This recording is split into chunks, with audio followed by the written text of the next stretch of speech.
What's happening, folks? Back with another reaction, back with some more Suzanne Vega, and we're back to complete Solitude Standing from 1987 with a very related 2-for-1 double reaction. Once again, big thank you to Sofia for providing this album as well as the self-titled. Big thank you to Seb, who's provided the next couple albums we'll go through, as well as to Darren, who sent me a physical copy of an album from much more recent times from Suzanne, so we've got plenty of Suzanne to go in the coming months. But yes, the final reaction for this album is actually the very first and the very last track on the record, which is called Tom's Diner and then Tom's Diner Reprise.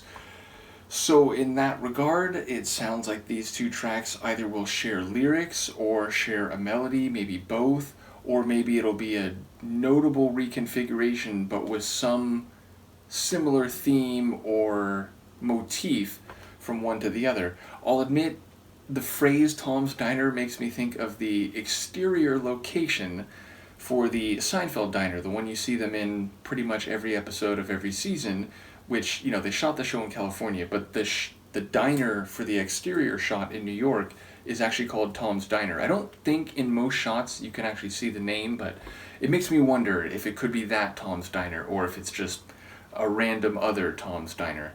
In any case, yeah, I am curious what will be happening here, and I know enough about Suzanne's lyrics to know that there may be a narrative, there may be poetic, analogical, or figurative meaning, but even then it might be a bit esoteric or otherwise opaque on a first listen, so I'll do my best to keep up. Let's give it a listen.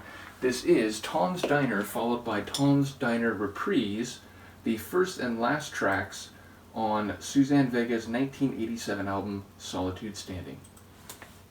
I am sitting in the morning at the diner on the corner. I know this. I am waiting at the counter for the man to pour the coffee, and he fills it only halfway, and before I even argue, he is looking out the window at somebody coming in. It is always nice to see you, says the man behind the counter to the woman who has come in. She is shaking her umbrella, and I look the other way as they are kissing their hellos, and I'm pretending not to see them, and instead I pour the milk.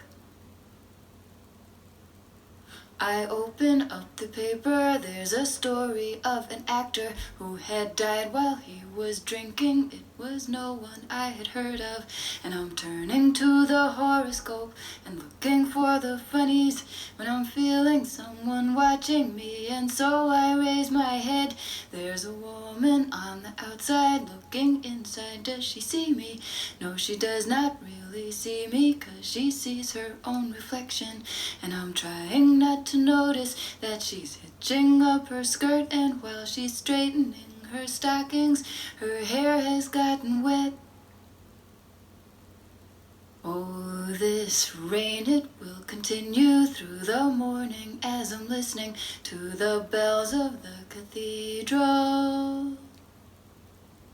I am thinking of your voice and of the midnight picnic once upon a time before the rain began.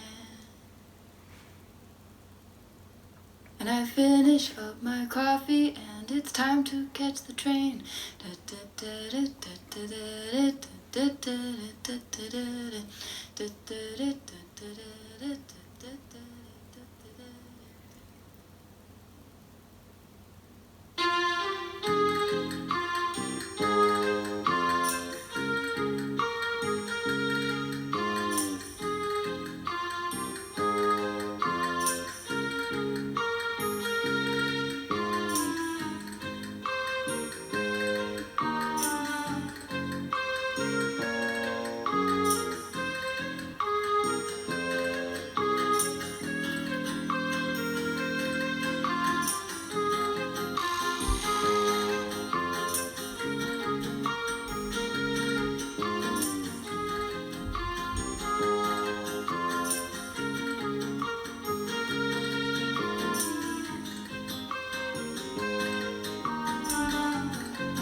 what a fascinating experience this was.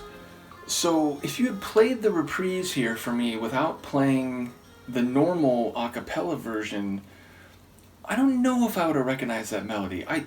Because I just heard the regular version right before it, it's like you can clearly hear it's melodically identical, but I don't think I've ever heard that reprise version before, which has this kind of eclectic world music, some odd assortment of instruments type of sound, though very compelling, very like fun and a bit whimsical.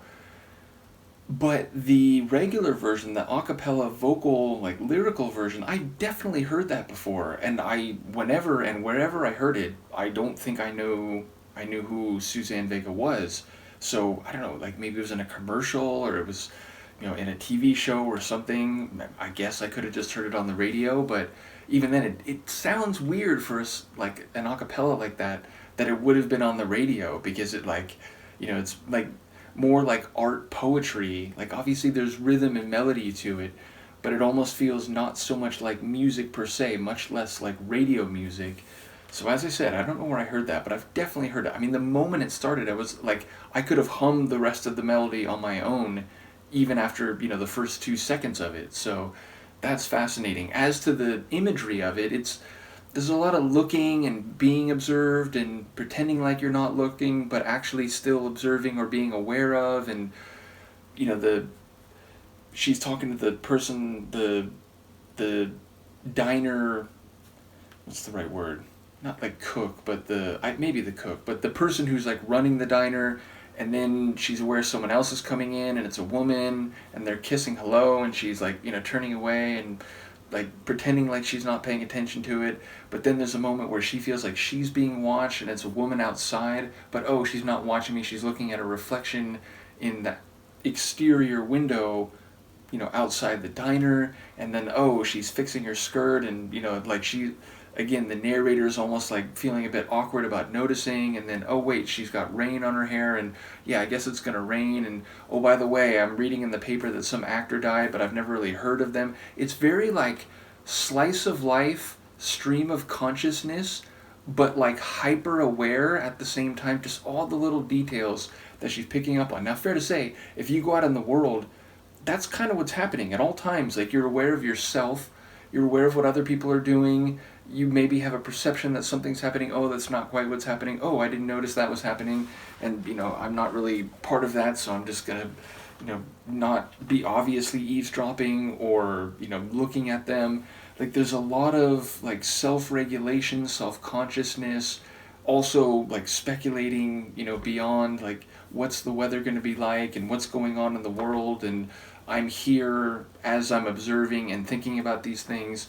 So yeah, it's like it's hyper present and hyper conscious, even as it's, again, like stream of consciousness. So really interesting composition lyrically and melodically, very enjoyable. It's a very catchy melody, and then the decision to set that completely without any instrumental arrangement behind it is very interesting, and to start an album that way is even more interesting. But clearly it caught somewhere, because as I said, I definitely heard it. So whether it was on the radio or indeed, I'm thinking more likely a commercial or a TV show, something like that. Yeah, it definitely was out there, such that me back in the, I assume, late 80s, early 90s, somewhere in there, I definitely heard it. So yeah, really interesting tune. Ultimately, the reprise is nice too, though as I said, if you had played that for me independently of the first part, I don't know if I would have recognized that melody as easily or as readily. In any case, a very great record. She is a unique artist, one who just has done things her own way, and I'm looking forward to hearing more of that on the albums coming in the near future. So thank you again to Sofia, thank you again to Seb for providing the next steps, and thank you again to Darren for both the physical album and the patience, because now that I have albums between now and then, it makes sense to go through those first. So we'll get to all of them in the end. Let me know what you think, and I will see you next time. Peace.